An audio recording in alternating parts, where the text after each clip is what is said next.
Okay, good morning, everybody, and thank you for joining us for this morning's webinar on team working and mental toughness. Just a few things before we do get started. If I could ask if everybody can keep themselves muted and possibly keep your cameras off just to minimise any distractions. There'll be some time for some Q&A a little bit later in the webinar, so if you do have any questions at any point throughout, just pop them in the chat for us and we'll address those at a more appropriate time. But Doug, over to you when you're ready. Okay, I am ready. So, welcome everyone. And I can see that I think all of you are to some degree familiar with the mental toughness concept and the 8-factor model. So that might make it a little bit easier, and it might make it for a slightly more interesting discussion a little later, because we like it when people ask questions and engage in a conversation. But sort of welcome to the third event in our CPD program. This is really designed to help to update and equip practitioners to be able to use the mental toughness concept to its full. And there is a very good reason for that. And that's partly because we are learning and growing all the time. And I think it's fair to say that the development of the 8-factor model has been quite a big development for us, and it's kind of changed a lot of things.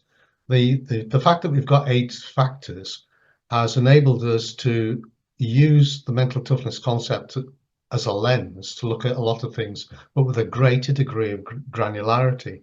It's a bit like, you know, maybe 100 years ago you'd be looking at stars through a telescope and you see the stars, but you wouldn't know anything much more about them. Now we've got the Hubble telescope, and we can see not only the stars, but the planets around them, and we can see a whole host of other things. And I guess the 8-factor model of mental toughness is a bit like the Hubble telescope in the world of people development. And what that's done is it's taken us on a quite a remarkable journey. We keep coming across new stuff almost every single week. And what so far we've identified about 18 topics where we think there's a new insight available for practitioners. So we've already covered things like understanding the factors, and in a sense that's quite a fundamental aspect, because what we did there is we looked at those 8 factors and the fact that they were bringing this ability to be able to look at the way that they connected with each other. We looked at what dimensionality meant, and we began to understand that it was bringing something to understanding individuals, this notion of nuance, and the idea that we're actually all individuals. We're not types, we're not members of a group, we're not a colour. And we also then looked at leadership, and there's a connection between that topic and this topic. So what we're going to be looking at today is team working, and that's something that I guess ever since I've been in the business of people learning and development and so on, team working has been a big topic all the way back to in the 1970s. I can remember reading about the work of Professor John Adair, who was a big advocate of team working, and it spawned a team working boom. Everybody went off on outdoor-based team building programs. So it's always been known to be important. And I think the focus in those days was on what teams could do. So it was on outcome. Yeah, I mean, there was some attention to people dynamics and what it could do for an individual and their motivation. But actually, the main thrust was there's a whole load of talent in a team, and if you can somehow get it to work together, the team would produce more. And that was really the emphasis. What we're seeing now is team working coming back with a different focus, and we're more interested in it as a concept that helps to motivate people. So yes, people can still produce more, but it's also about their well-being and understanding why some people find team working stressful, other people finding it enjoyable, and so on. And it's also become a challenge for remote working. It was one thing to have a group of people in the same building, the same office or the same department, where you can actually see and touch each other. it's different now. And so we still need to harness the benefits of team working, whether it's for output or for the benefit of the individuals or the group, but we now need to understand it a little bit differently. And there are two dimensions really that we need to consider, and mental toughness has something to offer for both. One is, how does a team go about its business? What should a team actually do to be able to deliver what it's supposed to deliver? And the other is, well, how do team members actually work together? Why don't they always work together? Why do they sometimes clash? Why do they sometimes produce something that's spectacular? Because that impacts on what the team can do. So I'm going to be touching upon the first bit, and John's going to take over and touch upon the second bit. Now, I know most of you are familiar. I think there's one or two new faces in the group. So just very, very quickly, mental toughness as a concept consists of 8 independent factors. By independence, we mean that they all operate independently of each other, or to a reasonable extent.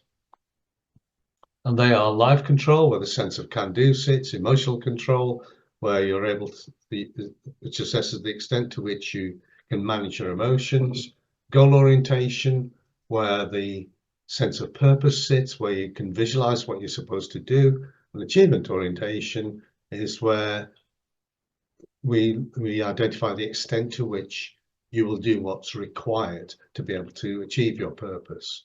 And then the bottom half of the pizza image, you've got risk orientation. That's not being frightened of embracing the new, the different, and to be able to see those events as opportunities and not as threats. Then learning orientation, that whatever we do in life is an opportunity for learning, whether it's good or bad, it's always an opportunity for learning, and that's where our personal growth comes from. And finally, when we look at confidence, there's confidence in abilities, that's self-belief in our skills, our knowledge, and our experience. That means we'll apply it. And finally, interpersonal confidence, the ability to engage comfortably with people, or the mindset to engage comfortably with people. So that's the 8 factors in 90 seconds flat. What do we mean by teams and team working? Now,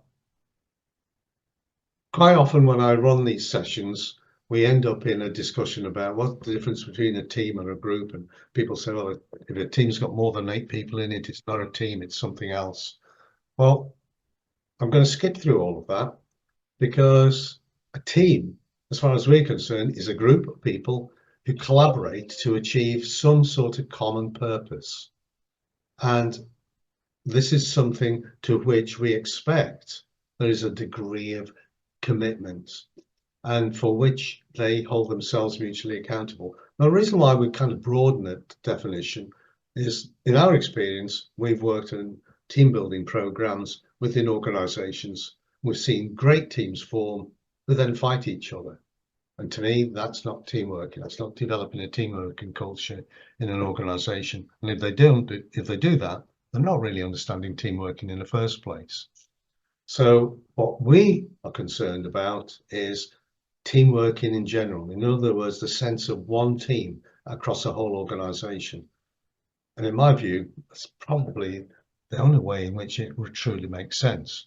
It's pointless to develop a wonderful team in one corner of an organization that gets in the way of every other group of people in the organization. Team working is a concept as much as it is a practice. Now, one of the things that's happened about 30 years ago, AQR got involved, as I mentioned earlier, in the team working boom. And in fact, we ended up running thousands of team building programs, literally thousands of team building programs. And what we found was, although we were dealing with each organization and each team on its own merits, over time we began to spot some common themes. And one of the things we used to do is we used to start each one with a kind of SWOT analysis. So we would get each team to identify what worked well and what didn't work so well. And it became apparent that every time we talked about team working, mostly they said the same things. And so what we began to find is that there were 5 core factors that emerged that seemed to be consistently important for good team working. And each of those factors themselves had 5 elements. But I'm only going to talk about the 5 core factors because we developed this literally in about 1992. The model is very consistent with other leading models that have emerged since then, especially Patrick Ling and Keone's 5 dysfunctions, which has achieved its own level of popularity. And so what are the 5 teamwork orientation factors? So what we're talking about are 5 clusters of behaviors that teams need to demonstrate that they are working effectively as a team. And if I start on the top row, the first one is common goals and objectives. That kind of makes sense. So team members should accept and commit to working to common goals. I mean, that's a minefield in its own. I move to the other side, continuous improvement, and that's about the best teams were prepared to acknowledge they got things wrong sometimes and would strive to put it right, so they would reflect and improve. And even if things weren't going wrong, they would sit down from time to time and say, how could I do it better? These were the hallmarks of a good team. And back to the left, working together, we were dealing with some aspects of team dynamics here. So we didn't expect team members to become best friends, but we did expect them to understand each other and to optimize the way they worked with each other. And then moving back across, engaging with success, this is largely about building self-belief. So this is about understanding what success looks like, recognizing success and believing that you as a group of people can achieve success and you can celebrate it as well.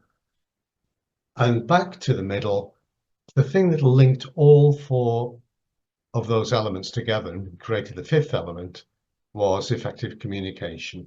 And that's kind of the glue that holds it all together. So we see that team members maintain good communications, they both listen and they share information freely with each other. So this became a model that we've used ever since. Every time we use it, people like it. There's an assessment, there's a survey that goes with it that helps teams to pinpoint where their hotspots and cool spots might be. But does mental toughness shed a light on this? Well, we think it does. So, a slightly complex picture. I think one of our team got a little bit color crazy. But again, if we start in the top left-hand corner, we know that confidence consists of 2 factors.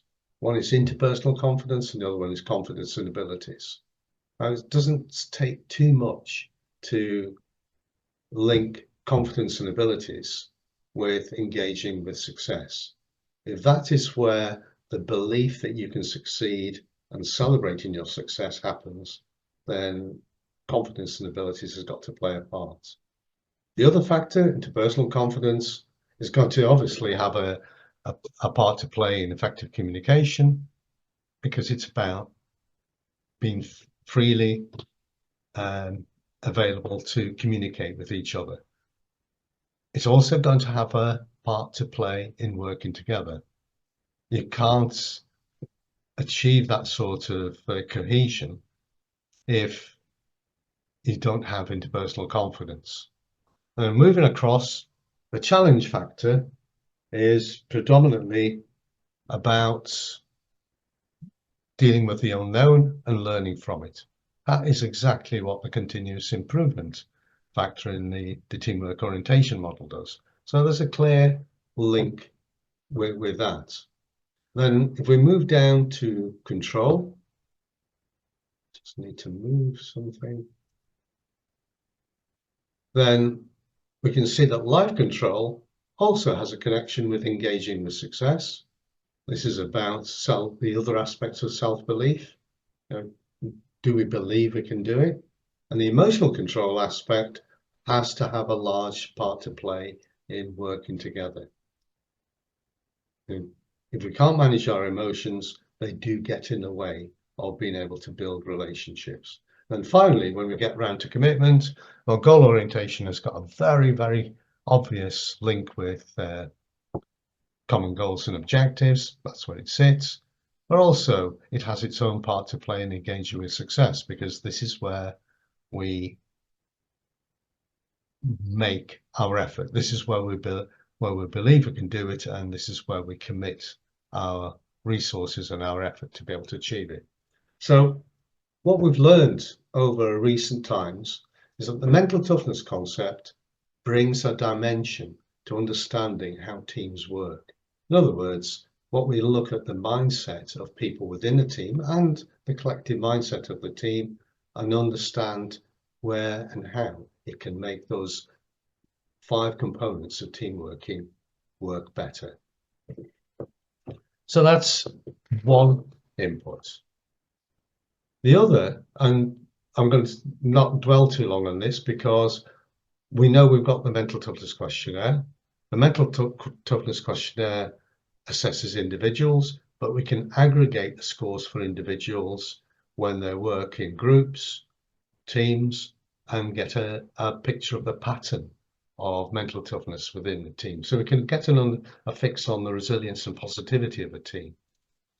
And that's been a feature that we've been able to use for some time. So I'm not going to dwell too long on it, but here we've got a pretty well understood example. It's a common example that we use. Here's a team. It's got about 50 people in it. The overall mental toughness score is 5.45, so it's pretty much around the norm. And this is a team that was performing really well for several years. A change was imposed, and suddenly it began to perform less well. Could we understand that through the mental toughness profile? Well, in fact, we could, because when we looked at the life control scores for the group, the average was 5.93, so distinctly shifted to the right. So it was more mentally tough in terms of a sense of can-do, a sense of self-worth than the average group. When we looked at risk orientation, the average score was 5.2. This time the shift was to the left. So what we would see here is that we're less comfortable with change, less comfortable with new things happening. They didn't necessarily embrace them. And we can see that in the pattern of the scores. But as I said, I'm not going to dwell too much on this, because this is something that we've kind of known for some time. But it links with what I've already described. So I'm going to hand over to John, because we're going to kind of look at the other aspect of team working now. So John, you can take control of the screen if you like. Thanks. Hopefully it'll work when I try and take control of the screen, but I'll let you know if there's any lag. So I want to particularly focus on the diversity winning teams of mental toughness. I'm kind of always interested in, if you think about that distribution graphs that Doug just showed there, is it better to have a team kind of that are clustered around a similar thing, so they all react in a similar way, and you think there'd be less discord between them? Or is it better to have that kind of diversity in the distribution? So I'm trying to see if I actually can move the slides on. There we go, it moved.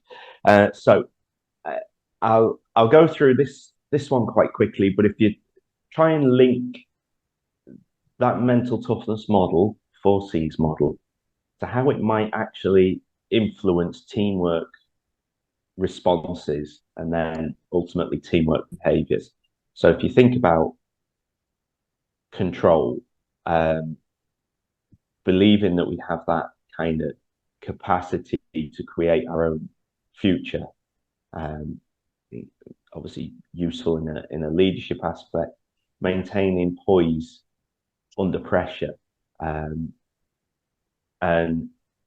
if you have a lot of resource for that, if you have really high levels of emotional control, you might also be able to be a bit of a buffer for those who perhaps don't have quite so high levels of emotional control. If you're aware, committing to goals, team goals as well as own. So, and this is a thing that sometimes I think some of the teamwork literature becomes a little bit ideological. Individuals still strive to meet their own basic needs. And I work in elite sport where it's always this kind of aim to have people put the team first. But even in elite sport, it's incredibly difficult for people to be able to do that. So those goals that people are going to commit to and see the purpose have to be individually meaningful and purposeful as well. It can't just be team. Then obviously the challenge, people are high risk orientation are more open to new ideas. Similarly, if they're high in learning orientation, because hey, if things go wrong, at least learn from them. Confidence in abilities gives us a belief that we'll be able to adapt to things, which means you're going to take change in your stride or changes within the team makeup more readily. And of course, interpersonal confidence, you can see how that would be crucial towards team dynamics. So self-awareness is kind of this phrase that we use so often, where it's a diverse team in terms of the way they think, their mental approach to things, their mental toughness, I believe can be a positive thing if they're aware of it. And when they're not aware of that diversity within the team, it can become problematic. So I have a couple of examples to show you. One is between 3 people, one's between 2 people. So the next one that you'll see, we have a situation where there's a group of 3 people seeking to collaborate, all members of a senior leadership team, not in any kind of hierarchical structure. They're all individually responsible for their own departments, so there's no clear leader, and they just weren't really working together. There was a lot of clashing happening. And here's what their profiles look like. So they've all been kind of superimposed onto one chart there. The red person, I don't know if to say yellow or orange. I'm going to go with yellow for the sake of it. The yellow person and the blue person. You can see there's a 5 and 2 7s overall, so nothing drastically different there. But if we take the red person, who's average mental toughness, 5 overall, but we scan down those red circles, they do have quite a spiky profile in that it goes between 2 and 9. So there's a lot of potential conflict within their model, their profile of mental toughness, really high in interpersonal confidence, and pretty high in confidence all round. Committed, certainly in terms of goal orientation and that sense of purpose. So if you just take those 2 aspects, you can think about what kind of behaviors this person might exhibit. Really high in goal orientation and interpersonal confidence. But then we see low in emotional control and in risk orientation and in learning orientation. And those things might drive one another. That kind of low sense of emotional control, I suppose, means that if you know that you don't handle those situations well emotionally, it's probably easier just to stick within your comfort zone. And often, if your emotional control is fairly low, it's hard to learn when you're not really in that kind of cognitive awareness mode and you're thinking and acting in an emotional way. So their profile makes a lot of sense. But how are they going to engage with, let's take the blue person there, who's really high in emotional control? You can imagine that blue person thinking, oh God, here that red person goes again. You know, what are they getting stressed about this time? Because they're not perceiving high levels of stress with such high emotional control. And you can imagine the red person thinking, oh, there's no point talking to that person. They're like a robot, don't feel anything. But further down, we'll see the blue one will be lower in things like learning orientation and confidence and abilities. Not particularly low, but lower. And in those instances, the yellow person is significantly higher in learning orientation, probably a bit more reflective. And I suppose the kind of bridge levels of goal orientation and risk orientation, but reasonable levels of life control suggests you've got somebody there who's a bit more pragmatic and likes to progress in a steady pace. So what we have there is variety. Okay, I picked the word variety because variety feels kind of neutral to be able to say. Now, whether that variety is a good thing or a bad thing, I think comes down to how aware these people are of their own mental toughness and the mental toughness of the other people within their team. Trying to move this on, so it might move in a sec. It does, yeah. So, did I move that? Yeah, I moved that like 3 slides, I think. It might get to where I want there.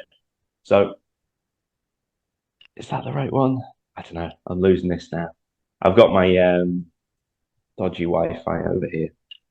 So, if you think about those 3 profiles, they were unaware of their own mental toughness. They were unaware of each other's mental toughness, which meant there was a lot of discord in there. There was a lot of dysfunction. They were working poorly with one another because they simply didn't see. So the person who was a 10 in emotional control, they didn't know that they were an outlier. And if you don't know that you're the outlier, you don't get really high or really low about things. You're pretty steady. And until we're made aware, we all think we're normal, right? We all think we're kind of somewhere. Like, that's what most people are like. So if you're a 10 and you're dealing with somebody who's a 3 in emotional control, you probably think they're like a 1 and you're a 6, which means you're thinking, geez, they're flying off the handle again.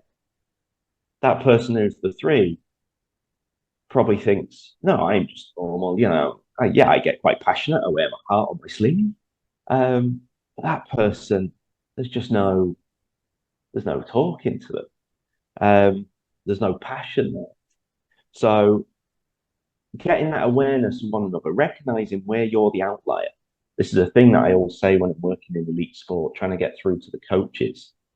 And I think leaders in organizations would be similar. Most people don't go into leadership positions. So if you are in those positions, like, you're by definition not normal.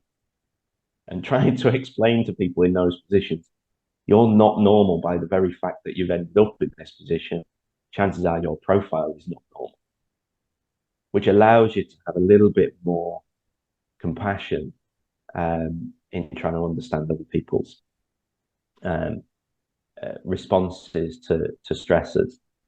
So that's an example of a real team. I've got another one here which has 2 people. This one is slightly different. This is a leader and a team member. So I won't tell you which is which, but you can see there that they're both a 6 out of 10 overall. But as before, very different profiles. So person A, lower in emotional control and learning orientation. but reasonably sort of middle to high in other things. Person B has a fairly steady profile until you get down to the confidence factor, where they're really high in their confidence and abilities, but their interpersonal confidence is low. They're probably more of an introvert in that sense, but high levels of emotional control. So again, there's a big discrepancy between the emotional control between the two people there, and there's some similarities as well. So I think I keep missing slides out here as I try and go through stuff. So of these two, the person B is actually person A, sorry, is the team leader, and person B is the team member. So if we think about how that actually manifests itself in behaviors, person A was one of these classic people who believed themselves just to be passionate. Didn't think, oh, you just have low levels of emotional control. But when things were going well, this person's ecstatic. And they're probably getting frustrated at person B for not looking like they care quite as much. And when things are going bad, they're like a bear with a sore head. And they look at person B and think, yeah, they don't care as much as I do because they're not as up and down. In terms of the commitment scales there, again, the levels of achievement orientation, it might not look a big difference, 6 to 4, but remember, these are pretty stable. Without significant intervention, people don't change easily. So that 2 STEM difference, that's a 20% difference in achievement orientation. They, day in, day out, working with one another in close proximity, that can lead to some tension. Because again, that person A is prepared to stick at something and go that bit further than person B would be. And again, without that self-awareness, without that measure, they'd have no way of recognizing that. But person B is actually extremely confident in what they're able to do, but they don't necessarily demonstrate that, which means their influence would be less. So if you think about how that might impact the delegation of things, person B might be thinking, I'm well able to do X, Y, and Z. But because they don't necessarily show that confidence in an outward sense, they might not get delegated those tasks. And they might get frustrated, but being an 8 in emotional control, there's a good chance they'll decide it's not good to show frustration. And therefore they won't. So I'm going to skip forward eventually when it does. Oh, it's going to do it twice now. I know. Yeah, I got. I didn't have enough patience myself. My own emotional control let me down. In terms of summarizing what we've seen there, think about variety in mental toughness. If you think about it as diversity can be really beneficial. Those 3 that we saw layered on top of one another, if you took the top score from each, you've actually got an incredibly tough profile. I think the lowest score would be a 7 if you took the top one from each. But without really understanding that, you're not going to be able to maximize it without really recognizing where people's strengths are. But also, there might be times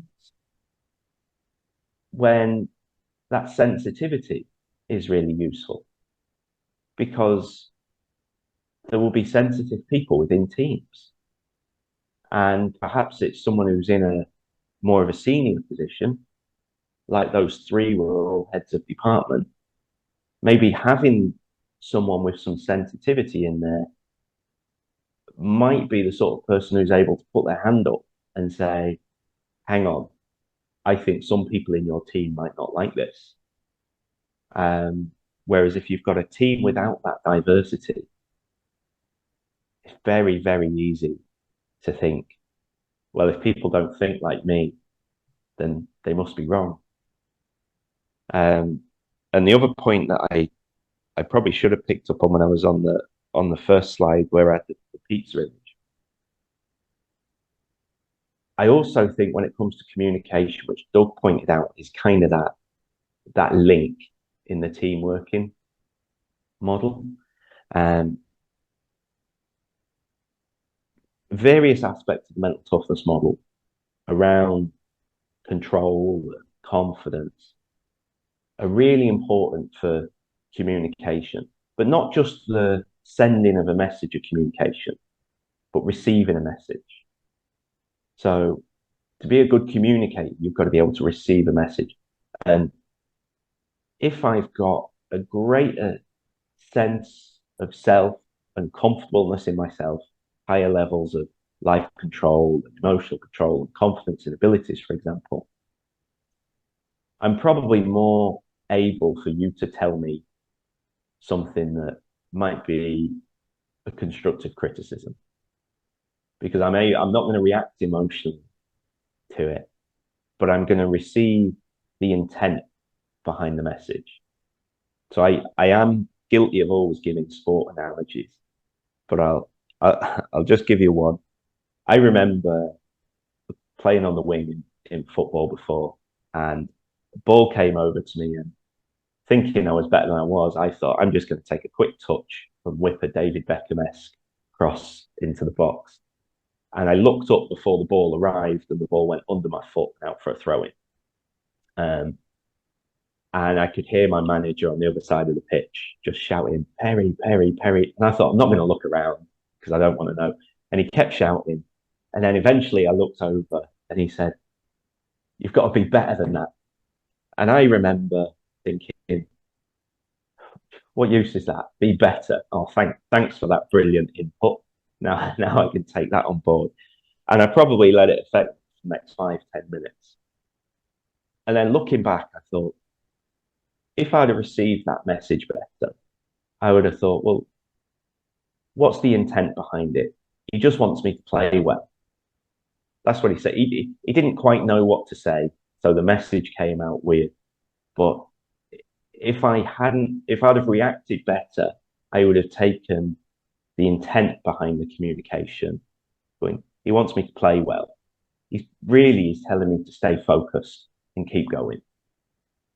But because I just took the words rather than the intent, because I was just being a bit too emotional and probably was questioning my own abilities in some kind of way, I responded in a less able way. I might have even given him some sort of gesture before carrying on. So we'd love to move on to your questions now. I can see Marius has put something in there. Are there any personality types who work well together and those who don't gel well? I would say no. I'm not a big fan of, no, I'm not a big fan. I'm not a fan at all of typing. I don't like personality typing. I don't like putting people into 2 boxes, 4 boxes, 16 boxes. There's over 7 billion people in the world. There is not enough boxes to put people into. So I think what matters though is there's variety in people's various psychological functioning and attributes. Okay, so I use the term profiles because it feels looser than types. And I think with adequate self-awareness, any different profiles can work effectively together. Like I said, with those 3 that were layered on top of one another, if they're aware of it, they actually work together fantastically well. They were actually a disaster because they were completely unaware, and because they were quite diverse, they just annoyed each other. But if they're just being aware of the reason I'm annoyed with you is because I want you to be like me, and that's actually my mistake. What I should be doing is recognize what I'm like, recognize what you're like, and then we can understand that certain situations you're going to respond in this way, I'm going to respond in that way, and having that awareness, I think, is the crucial part to it. Is there a number where a number of members where teamwork starts dropping? Oh, Jesus, there's an awful lot of research around this in sort of social psychology and size of teams, and size of social groups in general. I'd be reticent to put a number on it, but once you start not thinking specifically about work, but humans in social groups, once you kind of get to 12 people or more than that, say reticent to put a number on, so I say 12, could be 10, 11, 12, 13, 14, 15, whatever it is.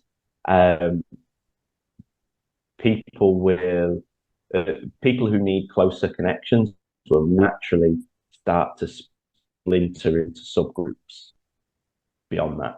That's not necessarily a bad thing, because sometimes organizations require that you need teams of 30, 40, 50, 100, 200. But once you get past those numbers, you're inevitably going to have teams, and people will always end up in groups, whether that's structured to be a team formally, or it's just informally. They create a group amongst themselves that emerges. They're always going to end up in groups of single figures anyway, because as people, that's how we function. That's how we function for the last 4.5 million years. So I think that's how we go. I've spoken a lot there, so I'll pass to Doug now. Anthony has asked, is there an ideal team profile, or is awareness of the profile what's more important? Did you want to take any questions, Doug? Yeah, did you want... I'm just looking at Anthony's question. I don't know. I think the answer, you've already given the answer. I think what we've learned, especially in recent times, that it's one thing to be something, it's another thing to be self-aware about who you are. And it's that self-awareness that's the key. You can have what looks like an ideal profile and be a lousy team member and create a lousy team. You can have what we saw earlier, those three profiles that look very, very different, and you think, well, they won't necessarily fit together very well, but they were striving for self-awareness. They recognized that there was something going on. They recognized that they should be doing something better.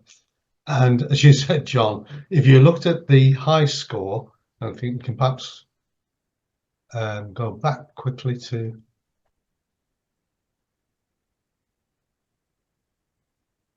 that profile.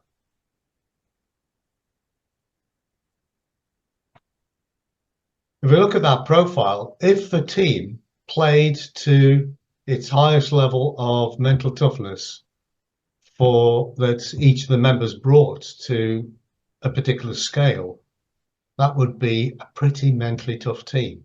And we know that in general, mental toughness can produce high performance and better well-being. So this group of people had the potential, if they were self-aware, of being an excellent team. In fact, they were struggling, and if they were struggling and weren't optimizing the qualities that they could bring to the team, and this is the diversity and inclusion challenge, they could be playing to the lowest profile, which means that they would struggle as a team. So I'm not sure that you would have a team that's you would have an ideal profile as a team. In my view, it always comes down to self-awareness and optimizing what you've got. Mm. Um, I think that actually, to broaden that, a lot of performance type psychology, so whether that's work and organizational, occupational, um, business, educational, sport, have kind of got bogged down over the years in trying to think that there is a gold standard kind of way of thinking or way to be, and we should train people to become that kind of way. I'd love to just remove that idea that if you read any performance type psychology articles from the 50s, 60s, 70s, they're all seeking for this, like, here's the ideal way to think, feel, to behave, the type. And that's what we should strive for, which is such a unrealistic simplification of the human condition. Because I always cringe a little bit when I see, and sometimes I go on LinkedIn, I try, not very good at it, but and I see these posts saying, oh, people in these top positions always have this. And I think that's complete bollocks. Like, that's not true at all. Like, you go to talk to people in top positions and they're completely different types of people. Like, there is no one kind of profile to aim for. I don't think in any form of life. Really interesting question from. Apologies if I don't pronounce it right. Gosha. Okay, thanks, Doug. So, yeah, when you work with a team, do you obviously, like, we promote working individually with people for mental toughness, and we have the group reports, and the group reports don't identify the individuals among them, unless, of course, maybe you're a group of two. In terms of how much sharing could you do, I think you kind of have to make that call. Working in sport, I work with teams where actually they can't wait to share their profile with each other, and it's brilliant. But it's something that I don't feel I'd ethically be in a position to mandate. Like that, that report, that score is a personal piece of information. They're welcome to share it with others if they want, but I wouldn't want that person to feel pressured. I did one recently with a team. So I think we had about 40 in it. So they each had their individual report, and I set them I did them like a little bit of a task, and I'd run through with each of them briefly their own mental toughness report. But then I wanted them to pair up with someone that they were comfortable sharing with and kind of just talk through each other's.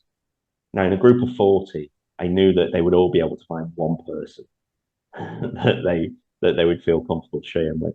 And then we actually had a meeting that I think we started, as would be common in sport, we started at 7 p.m. and I think it finished at midnight.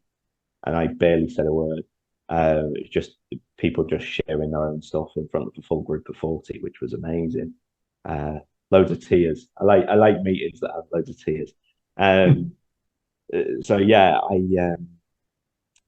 I'd never say you have to share these openly, but if you can, it can be incredibly powerful. I agree with John. Gosh, I would say most of the time we end up doing what you do. We start with a group report and we then move on to individual reports, but we do come across this reticence that John talks about. And so another factor here is, how did you set up the exercise? So we would often explain to the group how it's going to work, that they would get individual reports, they'll get a group report, and that it would be beneficial to share their individual reports. So at that point, you can often make a judgment about their preparedness and their openness to do that. If they are open and they'll tell you that, then it's fine to go and share their individual reports and then show them what the group report looks like. Sorry, get them to share their individual reports. But quite often they are wary of that. So we find starting with the group report tends to open them up. I mean, they can look at the group report, they know what their own scores are, they can see their scores on the group report, although nobody else can. And they can also begin to understand just how normal they are and how they're not somehow unique and they haven't got two heads or whatever. So it's partly on a function of how you set the exercise up, and it's partly a function of the reticence or the confidence of the people in a group. And of course, that might be one of the things you're trying to address. So there isn't the golden rule, but as you've suggested, we would probably end up starting with a group report in most cases, because that's quite a safe way to proceed. If there's no questions, by all means, feel free to keep typing any questions in. Pop up on the mic if you wanted to. We've a slide up there, a bit of a teaser, if you will. So we've recently collected data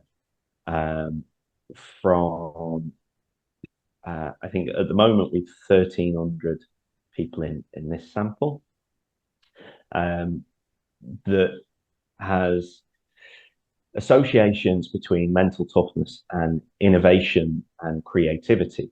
So I think these numbers come from innovation, but they were pretty similar between innovation and creativity. So running like regression analyses. So in regression analyses, you accept that there's an amount of variance. Okay, so taking innovation, some people score high in innovation, some people score low, everyone scores somewhere in between. So there's an amount of variance there. And pretty much half of that was predicted by mental toughness, which is way, way higher than I was expecting, like 20 to 25%. Normally you would get in these kind of things. So what that means, if you think of all the factors that potentially could determine someone's innovation, mental toughness is a huge determinant. And when we break it down, the stands for the sort of German symbol that, well, it's Greek, but I always learned it as like a double S in German, wasn't it? But a standardized beta score from Greek. So when you run a regression, that's it. It's a bit like, it's not quite like a correlation, but it's similar. So it refers to the strength of the association between them. So of the significant predictors, goal orientation is the strongest one, a sense of purpose. If you think, you can kind of envision what you want to happen. And obviously, the stronger that is, the more likely you are to come up with ways of bringing it about. Learning orientation, because people that are high in learning orientation are prepared to try new things. Because if you're high in learning orientation, if you try something new and you fail, then you learn from it.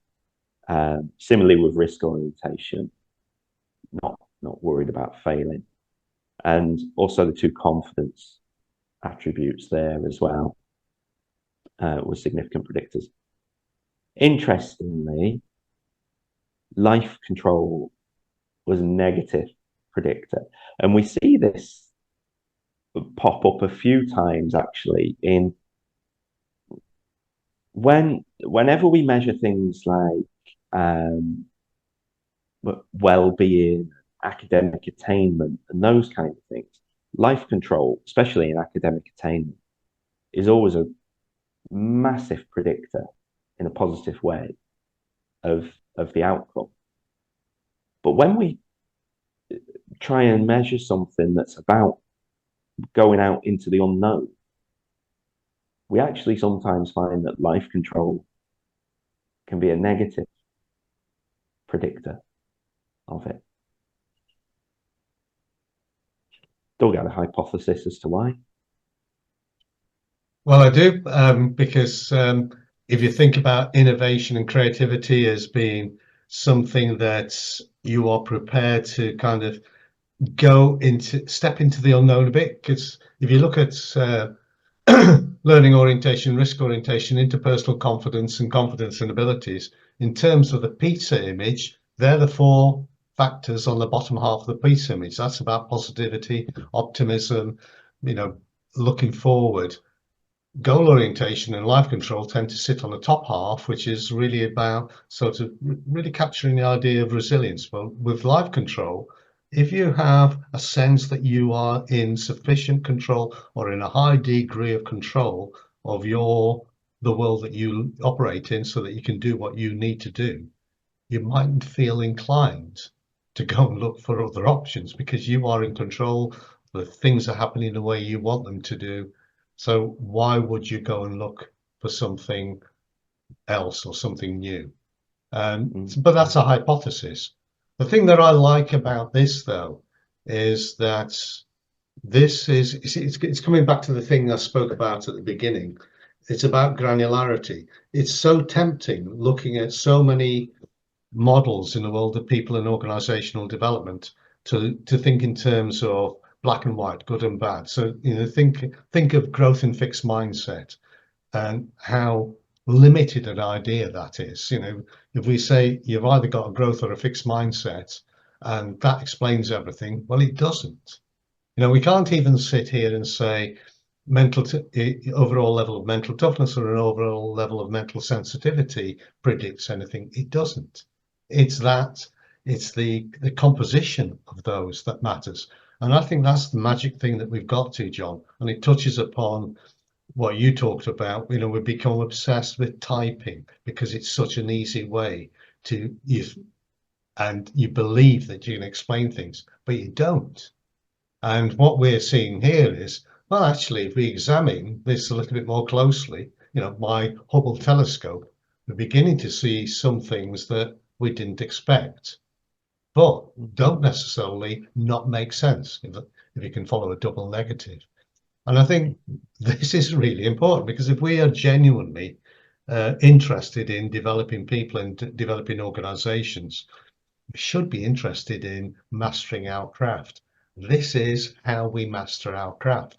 We don't sit there and say, well, there are only 14 types of people in this world and that explains everything, or you're a collar and that explains everything. This is digging deep and dig into a level that you can actually begin to understand that word we used at the beginning, nuance. This is fantastic. The other piece of work was on curiosity, John. And again, we found a huge prediction or connection with mental toughness, but this time it was attentional control that was negatively correlated. And when you think, well, curiosity, why would attentional control be negatively correlated? Well, it actually does make sense. So it's making us stop and think. When we're working with people, how well do we understand them? And how can we help them through a deeper level of understanding? There's no point just sitting there with a superficial level of knowledge about how people work. And that's, I'm afraid, what most coaches and practitioners sit on. What we've got here is something that deals with the complexity that is the human being. So for me, this is an exciting development. Sorry? I can add a bit of data to support your hypothesis there, Doug, on the life control one, because in the profile analysis that I did alongside this, the people who were low in life control but above average in goal orientation, risk orientation, learning orientation, and the 2 confidence ones were actually scored higher in innovation than the average. But the people who were low in life orientation, but also low in risk orientation and learning orientation, they scored lower. So that kind of sense of someone who has a high level, sorry, a low level of, high level, say, a high level of life orientation, but low in those kind of challenge related factors. They're the ones that are driving that negative association. The ones who are high in life control, but also high in those kind of challenge and confidence elements, if we just use those, that would be a positive association. But there was a group of people who were quite low in that kind of high in life control, but low in that sort of bottom half of the pizza image. And they're the ones who were low. So we do have, rather than just a hypothesis, Doug, we've got data to back you up. Oh, good. Yeah. Excellent, excellent. I mean, the first thing that struck me about this is touching upon what you said, John. When we do a lot of work on leadership development, and life control and confidence and abilities tends to feature highly amongst the people who get towards the top of an organization. And you sit there and you think, well, do the people who get to the top of an organization, are they so driven to control and manage everything that they actually might be factors in stifling innovation in the organization? So this is just a question. I'm not proposing that, but it's the sort of question we need to ask, we need to understand, really. So I don't know whether anybody else listening has any thoughts about this or any questions even.